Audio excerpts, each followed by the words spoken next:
sinais que antecedem a volta de Cristo.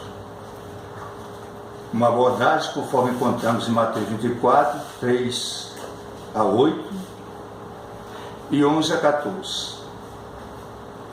Para que a igreja não seja apanhada de surpresa, Jesus revelou sinais que devem acontecer ou anteceder a sua vinda. Algumas passagens bíblicas indicam que não sabemos, nem podemos saber quando Cristo voltará. Embora tenhamos toda a certeza que Ele voltará. E dizia Jesus: a hora em que não cuidais, o Filho do Homem virá, conforme Mateus 24 e 44. E acrescentava ainda o Mestre: vigiai, pois, porque não sabeis nem o dia, nem a hora em que o Filho do Homem há de vir. Lá em Mateus 25 e 13. Além disso, Jesus disse: mas a respeito daquele dia ou da hora, ninguém sabe, nem os anjos do céu, nem o Filho, senão o Pai. Estardes sobre aviso, vigiai e orai, porque não sabeis quando será o tempo, conforme Marcos 13, 32, 33. Embora os crentes não saibam o dia, nem a hora em que há de vir o Senhor Jesus, Ele os instruiu sobre os sinais que antecedem sua vinda, cuja vinda acontecerá em duas fases. A primeira fase, Ele vem para levar a sua igreja. Na segunda fase, Ele vem com a igreja glorificada. Os primeiros destes sinais que indicam a proximidade da vinda, da forma como Jesus mostrou, seriam os falsos cristos, quando Ele diz assim: eu vim em nome de meu Pai e não me aceitais. Se outro vier em seu próprio nome, a este aceitareis, conforme João 5 e 43. E ainda disse Jesus aos discípulos: acautelai-vos, a fim de que ninguém vos engane, porque muitos virão dizendo: eu sou o Cristo, e enganarão a muitos. Mateus 24, 4 e 5. Em segundo lugar, tem os falsos profetas, conforme Mateus 24 e 11. Olhem que ao longo desses 2 milênios, a lista desses indivíduos que aparecem como falsos profetas, falsos cristos, é muito longa. E isto Ele deu com um dos sinais que haveria de anteceder o arrebatamento da igreja. Em terceiro lugar, o Mestre falou de guerras e rumores de guerra, conforme Mateus 24, 6 e 7. E aqui, essas guerras e rumores de guerra é coisa muito séria. No século XX, aconteceram as 2 maiores guerras da história da humanidade. A Primeira Guerra Mundial, que se estendeu entre os anos de 1914 a 1917. E a Segunda Guerra Mundial, que foi de 1939 a 1945, terminando com a inauguração da era atômica, ou seja, de um processo de destruição em massa que alcançará o seu apogeu na grande tribulação. Essas guerras e esses rumores de guerra, é bom que fiquemos atentos, porque quando a Segunda Guerra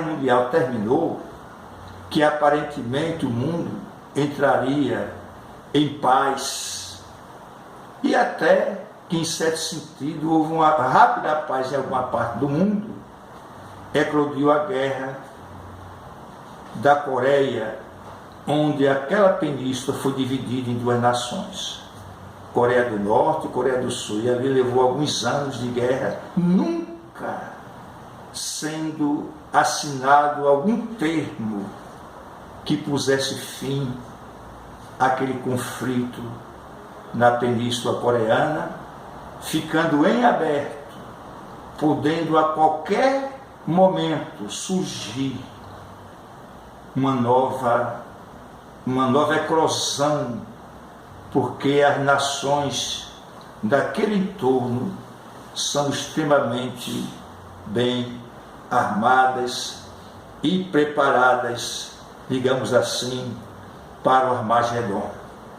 Se não bastasse, veio depois a derrota francesa da Indochina e o longo conflito que ultrapassou uma década, que foi a Guerra do Vietnã, que culminou uma flagrante humilhação para a maior potência da Terra, que é os Estados Unidos da América, deixando feridas na região que ainda hoje são problemas seríssimos, pois as nações daquele entorno ainda hoje disputam a hegemonia naquela parte do Sudeste Asiático.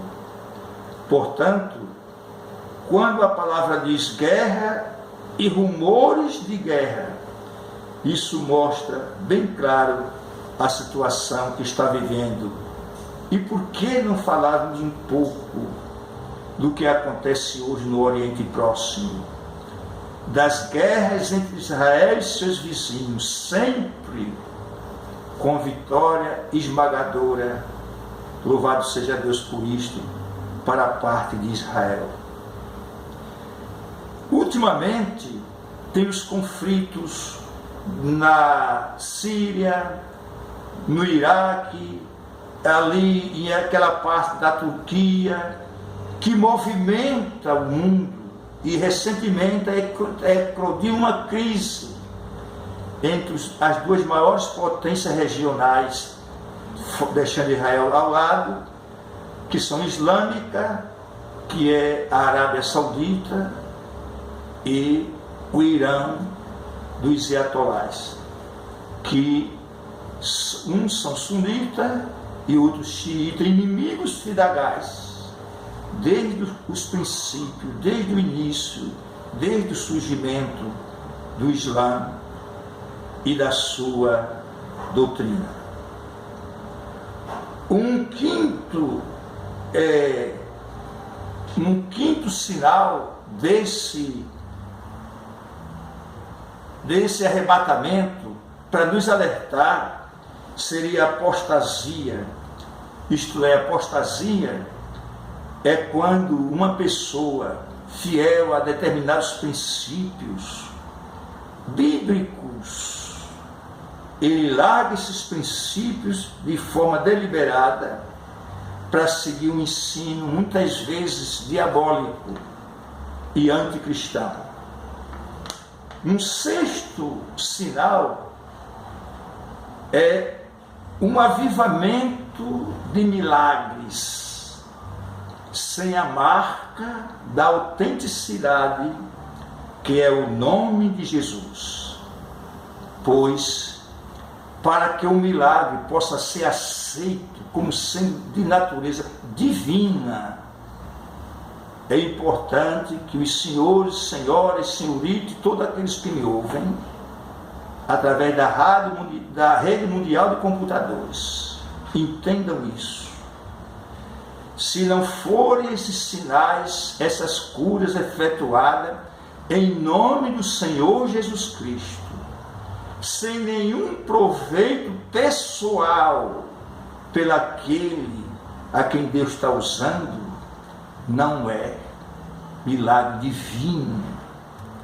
Pois esse milagre divino, os milagres, as curas, pode ser de 3 formas: de natureza humana, quando é através do método científico, que é o que se utiliza a medicina; quando é de natureza divina, quando alguém tem mente a Deus e que faz um trabalho para Deus e unicamente para Deus, sem nenhuma pretensão de ser deificado. Porque ultimamente temos visto algumas autoridades dita cristã santificando ou canonizando, como diz, pessoas que supostamente teriam operado milagre, e por isto são declarados santos, ou seja, são deificados, para que daí em diante tenha um altar, onde as pessoas irão àquele altar, e em detrimento a toda a honra e toda a glória que é tributada a Deus, se dedica àquele pseudo santo que efetuou, Deus sabe como, determinados milagres, se realmente eles aconteceram.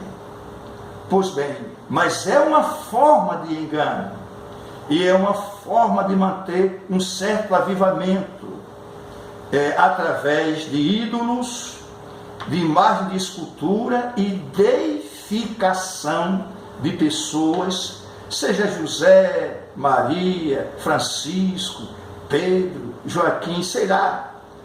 São, segundo Paulo, na sua primeira carta aos Coríntios, essas festas, Paulo diz ali que aquilo que os gentios sacrificam aos demônios, as sacrificam e não as sacrificam a Deus. Isto é um dos milagres do nosso tempo.